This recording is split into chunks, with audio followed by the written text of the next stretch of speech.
Halo. Video kali ini adalah kelanjutan dari chapter sebelumnya, chapter 239 episode 84.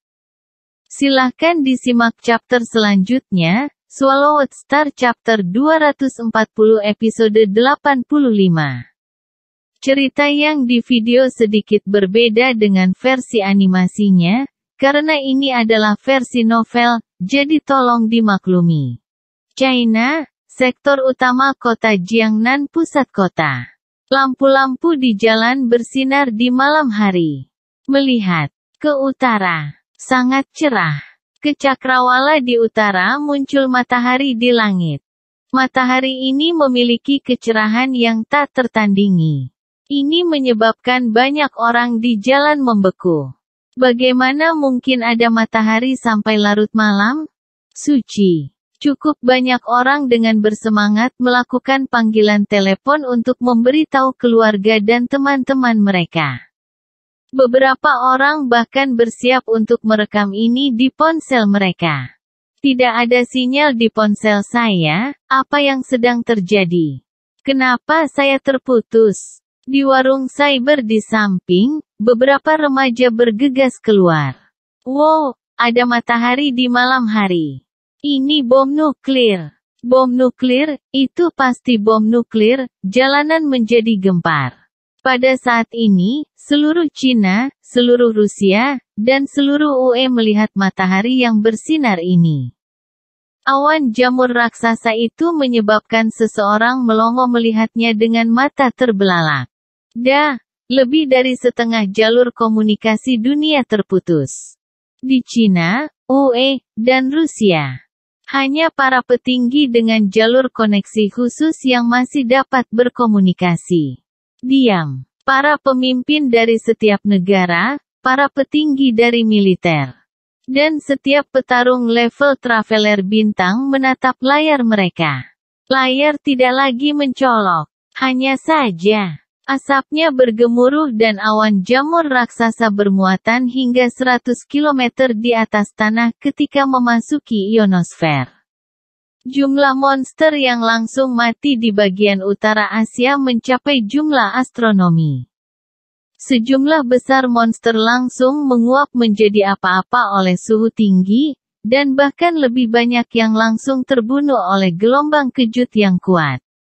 Apa itu bekerja? Di atas Samudera Pasifik, Luo Feng menginjak pesawatnya yang melonjak ketika dia memandangi komunikasi taktisnya dengan gugup.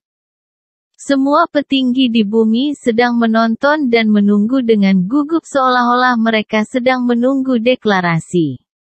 Deklarasi tentang apakah semua manusia hidup atau mati. Bagian utara Asia.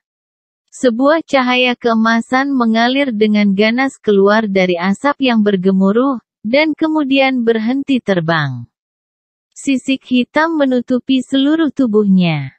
Sisik yang memanjang dari leher dan kembali ke ekornya memiliki ukiran emas pada mereka, seolah-olah memakai baju besi hitam dan emas. Kepalanya masih terangkat tinggi, dan tanduk emasnya masih setajam biasanya. Namun, luka raksasa yang lebarnya lebih dari 10 meter muncul di perutnya.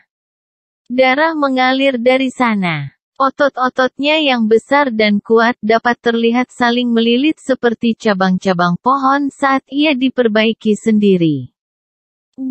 Binatang bertanduk emas mengeluarkan raungan kemarahan. Sesuatu yang agung seperti itu benar-benar terluka di planet ini. Kota pusat Kyoto di Cina, markas utama. Setelah melihat binatang yang menelan mengangkat kepalanya dan mengaum dengan kemarahan dan luka di perutnya pada layar, semua orang membeku. Ini, seorang pria tua berambut abu-abu melebarkan matanya, wajahnya dipenuhi dengan kegugupan, kejutan, kemarahan, dan ketidakpuasan. Dia segera memuntahkan seteguk darah segar dan kemudian jatuh ke tanah. Seseorang segera pergi untuk mendukungnya. Namun, semua pemimpin lainnya gemetar, memiliki wajah putih pucat. Atau dipenuhi rasa tidak percaya. Tidak, ini tidak mungkin, Jia Yi dalam setelan Cina menatap layar. Putus asa. Pada saat ini, sejumlah kecil petinggi di bumi secara langsung mati karena stroke. Beberapa dari mereka mengalami serangan jantung. Semua atasan lainnya benar-benar dipenuhi dengan kemarahan dan ketidakpercayaan. Mereka tidak bisa menerima ini. Pada saat ini, tidak peduli kulit atau etnis, semuanya merasakan keputusasaan dan ketidakpercayaan yang sama. Binatang bertanduk emas itu hidup. Yang pada dasarnya dinyatakan untuk manusia di bumi, kematian. Luo Feng menggertakkan giginya saat dia menatap komunikator arlojinya, matanya merah darah, tinjunya mengepal begitu keras hingga kau bisa mendengar tulangnya menggeliat. Urat-urat darah muncul dari belakang tangannya. Jika itu adalah bintang manusia level 1, 1,500 juta ton bahan peledak akan segera membunuhnya. Binatang bertanduk emas benar-benar hidup sampai garis keturunan elit dari binatang ruang angkasa. Baik itu pertahanan atau serangan, mereka semua memiliki sifat logam dari binatang buas yang melahap. Babata merasa bangga dengan makhluk luar angkasa itu. Sifat logam, secara alami lebih kuat dalam pertahanan. Tidak terlalu menyebutkan jenis logam yang melahap, yang menelan logam untuk tumbuh. Pertahanannya tidak masuk akal. Jangan katakan lagi. Luo Feng mengamuk. Dalam ruang virtual pergelangan tangan, Babata, yang sedang berbaring di sofa baru saja akan terus menyanyikan pujian binatang buas itu, membahas binatang tanduk emas. Namun, ucapan dingin Luo Feng benar-benar memotongnya. Kamu benar-benar berani mencaci saya, iblis Babata. Babata memamerkan giginya, mengungkapkan taringnya, sebelum bergumam dengan khawatir, aku adalah iblis besar Babata.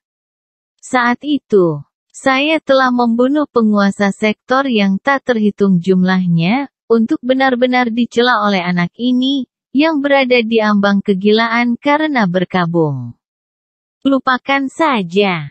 Aku akan menjadi pria yang lebih besar dan memaafkannya. Babata memahami logika di balik rasa sakit Luo Feng. Namun, dia sendiri tidak dapat mengalaminya. Setelah mengikuti Master Planet Yunmo selama lebih dari puluhan ribu era, melihat satu planet dan rasnya hancur adalah pemandangan yang terlalu akrab. Itu sebabnya dia tidak merasakan apa-apa. Tapi dia tahu Luo Feng berada di ambang kehilangan pikiran. Aman untuk mengasumsikan bahwa elit bumi semuanya berada di ambang histeria, mencoba yang terbaik untuk menekan kegilaan mereka. Luo Feng tidak bisa terlalu peduli, dia segera memanggil keluarganya. Feng kecil, kita baru saja melihat sisi utara menyala sangat terang, hampir seperti matahari. Adikmu mengatakan ini dari bom hidrogen, apa yang sebenarnya terjadi? Luo Hongguo baru saja berbicara sebelum Luo Feng berkata segera, ayah, bu. Kalian semua harus segera menuju ke lantai 2 dan masuk ke ruang gravitasi. Jika Anda ingin tahu apa yang terjadi di luar, bawa buku catatan saya dan buka internet untuk memeriksanya. Semua komputer lain saat ini seharusnya tidak dapat memasuki web lagi. Ingat, jika saya tidak kembali, Anda semua tidak boleh keluar dari ruangan itu. Oke, baiklah. Keluarganya bisa merasakan perasaan urgensi dan keputusasaan situasi. Namun mereka tidak tahu, seberapa serius semua ini. Akhir dari chapter 240 episode 85, terima kasih.